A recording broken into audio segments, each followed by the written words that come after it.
Hi, welcome to an all-new season of Torah View, where each week we delve into the weekly Torah portion and look for a takeaway that is relevant and resonant. 50 years ago, Stamford University professor Philip Zimbardo conducted what came to be known as the Stamford Prison Experiment, since turned into a movie, where 24 volunteers were asked to participate in an experiment creating a simulated prison experience, half of them as guards and the other half as prisoners. The experiment had to be called off because very quickly the guards became exceedingly cruel and sadistic in their treatment of the prisoners, and the prisoners increasingly adopted the mindset of prisoners. Much has been written about this experiment, and especially in the light of the prison abuses at the Abu Ghraib prison in Iraq. What Professor Zimbardo concluded from this experiment was that evil lurks within each and every one of us, and all it takes is the right combination of time, circumstance, environment for it to yield its ugly head. And that's how otherwise decent people quickly become very, very evil people. That's one perspective on humanity.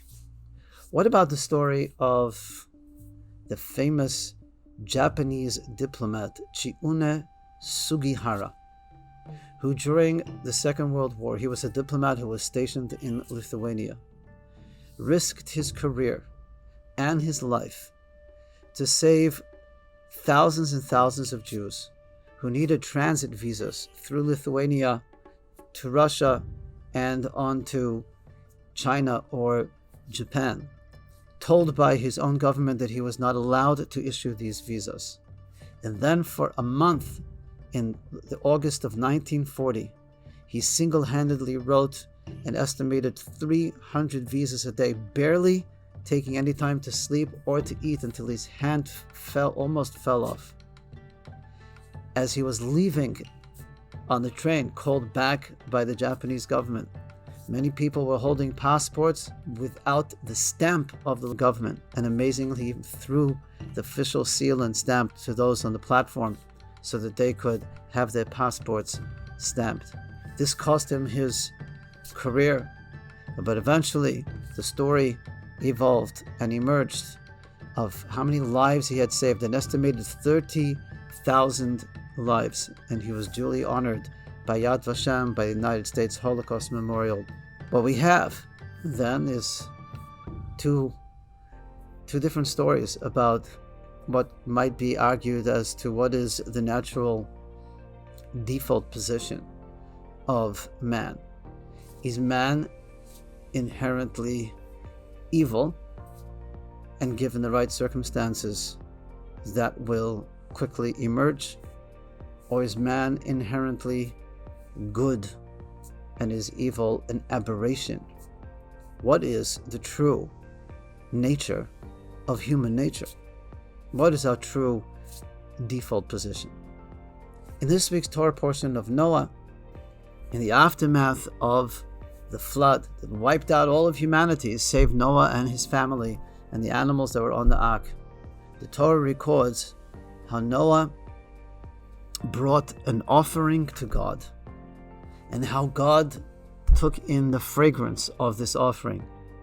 And God said to himself, "Never again will I curse the ground because of man." In other words, I'll never destroy the world like I just did. For the inclination of man's heart is evil from the time of his youth. Ki yetzer lev ha'adam ra min ha'orav.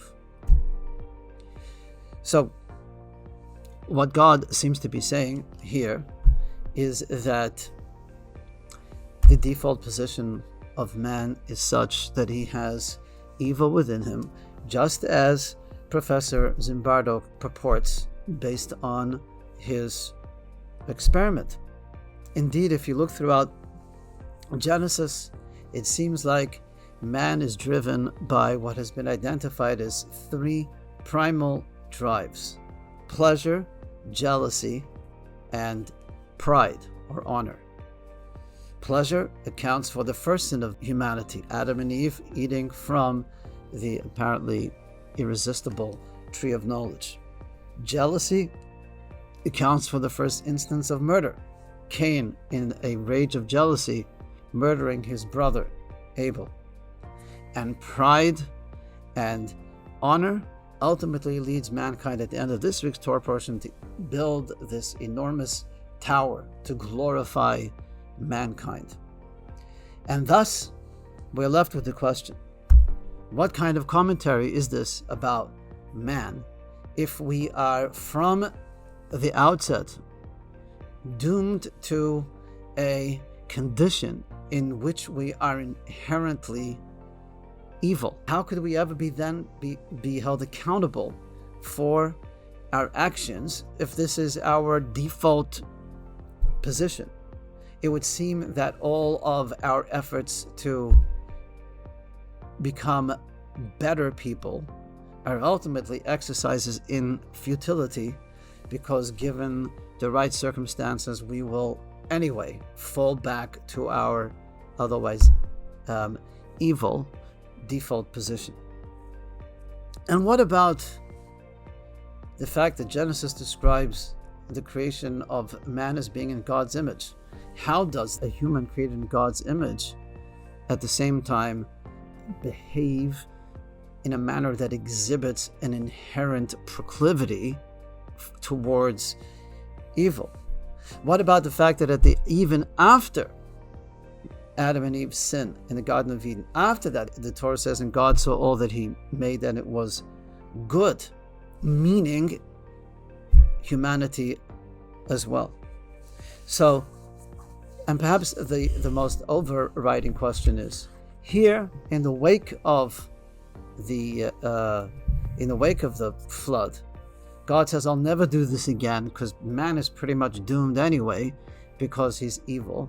But that was the very reason that he brought on the flood in the first place. And almost with the exact same language. At the end of Genesis, God says, this human being that I've created is straight out of the womb, an abhorrent creation with evil inclinations. And that itself is what led to the flood and to the destruction of the world and humanity.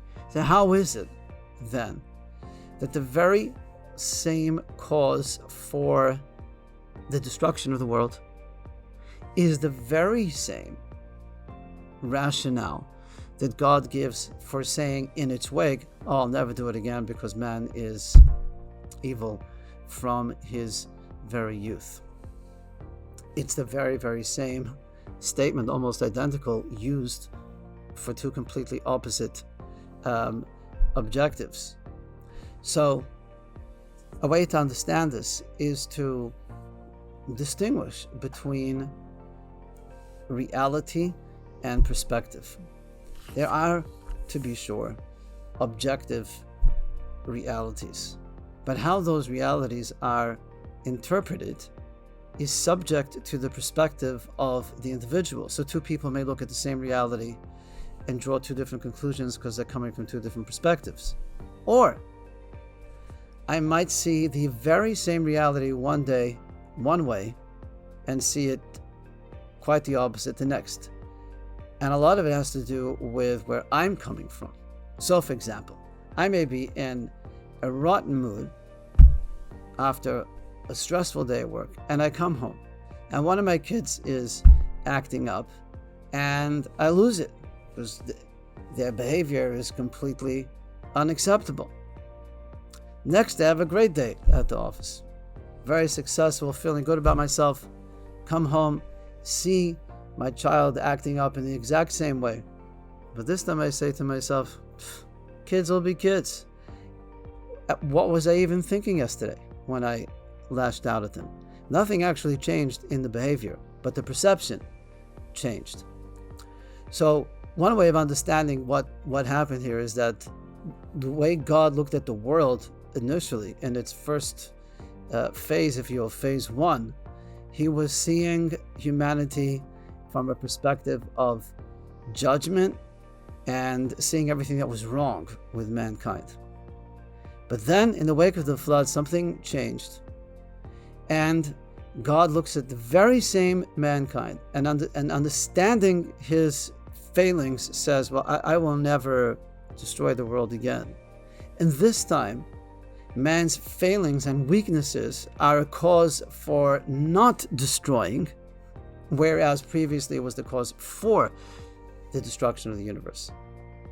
So what the shift is, not so much in the behavior of man per se, at least from this perspective, but rather where God is coming from. God is, as it were, understanding and realizing, I need to understand the challenges that people have to deal with in terms of their own proclivity for negative behavior. After all, I'm the one who actually programmed them that way, and I need to be understanding of that. How can I destroy mankind for acting out on a nature that is wired into them? So that was the shift here. Sort of like God going from sitting on the seat of judgment to the seat of mercy and more empathy and understanding for the challenges that people have that are not only coming from an external place, but challenges that we are actually born with that are arguably what you would call genetic, straight out of the womb. So we find a similar instance later on in the Torah, where God gets very upset with the Jewish people in the wake of the sin of the golden calf and says to Moses, they're an obstinate people. I'm sure if I'm going to wipe them out, I'm going to start a whole new nation with you. And then Moshe pleads with God to spare them, and he uses God's very same language. He said, look, they are stiff-necked people. You can't do this to them. Well, that's the very reason God said, I'm going to wipe them out. But Moshe turns it on its head and says, look, you made them this way. You need to understand that. They're an obstinate people. And so they're going to make big mistakes and they're tough, but you need to be understanding of that. And you need to cut them some slack and you need to forgive them and let them grow. And Moshe prevails. So the point here is that the same reality can be seen from two different perspectives. And such was the transition that happened here before the flood and after the flood in God's view of humanity. This is one way of understanding the transition. Another is that God's different perception of mankind was not just because he himself sort of went from a more judgmental mode to a more merciful one, but that it was actually triggered by the actions of man. Something about what Noah did is what triggered God's change of attitude or perception, if you will. And what that is, and as the Torah puts it, God says, I'm not going to destroy man again because of his inclination, his evil from his youth. This was preceded by Noah bringing an offering to God. What is this idea of the korban of the offering? Here Noah was living in a veritably desolate world that had all been destroyed. He could have wallowed in the depression of everything that was now gone and lost. But what did he do? He gave an offering to God. The idea of an offering is a way of expressing to God, I want to give my best to you. My best belongs to you. In fact, I want to be my best for you. The best of me is what I want to give to you. This was a very, very powerful gesture and expression on Noah's part. Noah, who is now going to be the one to rebuild civilization, to rebuild humanity, was making a declaration and a statement about himself, and by extension about man, that what I really, really identify with at my deepest level is you. And I want to be the best for you, and I want to give my best for you. Now, that doesn't mean that I'm going to be perfect, but I want you to know that at times when I fail and I stumble, I want you to know that that is not the core of me. That is not the essential me. That is the me that is vulnerable to the temptation of the moment.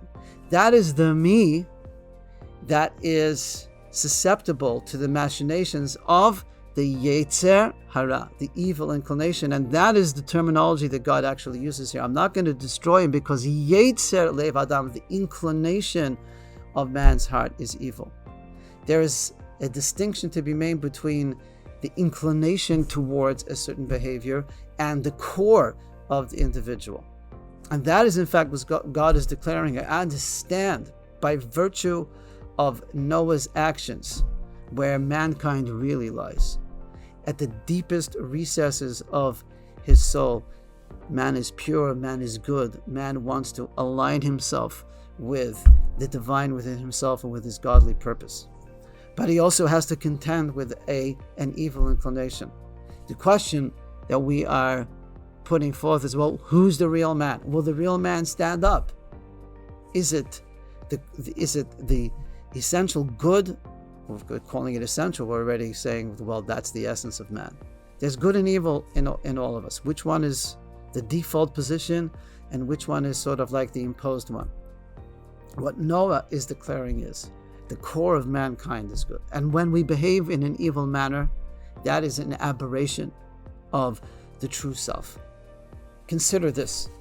When a person does a mitzvah, a good deed in Jewish tradition, a mitzvah that we do for the first time, especially in a season or in a year, we make a blessing to God and we say, Shehachiyano v'kimano v'gi'ano lizman hazeh. Thank you for bringing me to this day, for giving me this opportunity. When is the last time you were about to do a sin or observed somebody about to do a sin, stop to say a blessing to God? Thank you for giving me this opportunity. Thank you for bringing me to this day where I can commit this sin. Why doesn't it work that way? Because sin is always a trap that we've fallen into. The allure of the temporary pleasure of the moment gets the better of us. And so sometimes we fail and we stumble. But we always look back and realize that we could have done better. We could have made a better choice. And we learn and we grow from it. There's a beautiful, very simple story to illustrate the difference between the experience of the sin or the mitzvah.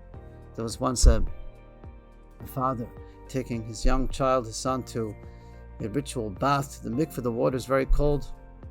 And the child immerses in the mikveh and he comes out and goes, "Oi, it's cold." But then he wraps himself up in a warm towel and goes, it feels so good. His father says to him, "Son, you have just distilled and simplified the absolute most important guiding light in life. The difference between oi and ah." This is what he said.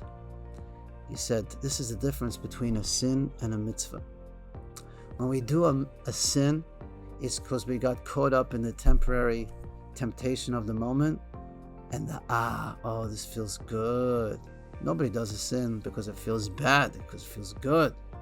But then, after it's said and done, we look back and we go, "Oy, what was I thinking? How stupid was that?" With the mitzvah, it's very often the opposite. "Oy, this is so difficult. It's so difficult to do this mitzvah, to take this day off, to purchase whatever it is I need to engage in a particular mitzvah. But then we look back and we go, but that felt so good. It felt so right. Sometimes it's so difficult to do a mitzvah, to stick our neck out for somebody else. It's an inconvenience of time, of expenditure. It's an oi. But then we look back and we go, I felt good. That is the difference between the mitzvah, the sin, and the mitzvah. And now we come to the key phraseology here in this verse, in which God says man is evil from his youth. This qualification from his youth, mina urav. What that is saying is the fact that people are capable of evil is just a symptom of youth, of immaturity. It doesn't bespeak of or define the totality of man, the lifespan of man. Because as we grow and as we mature, we gain a different level of perspective in our choices and the choices that we make, and understanding who we are. But of course, the youth of each and every one of us are formative years, and we carry them with us. And so when we sin and when we stumble, it's like we're acting in a childish way. We're acting impulsively. We're not stopping and thinking through what are the real ramifications or consequences of what I'm about to do. It's like acting in a rash, childish manner. But that is always the story of sin. The story of sin is, it's never really the story of the real self, of the real me. And that is what God is saying here. And that is why God is saying, I will never wipe the world out again, because I understand that the core of humanity is good. The core of humanity is pure. Evil is never what defines us. It is always the aberration. And so let us all access and cultivate that within ourselves and within others, and understand and realize that that is the true core and essence of each and every one of us. And when we put our focus more on that, both internally and in others, the world will be a kinder, gentler, better, nicer place for all of us. Please subscribe to our YouTube channel, Storm the World TV, and Shabbat Shalom. Look forward to seeing you next week. Canto estinom, la canto nikmasom, giboyim biyad chaloshim, rabim biyad miyate. I'll be a nest, I'll be a bright light.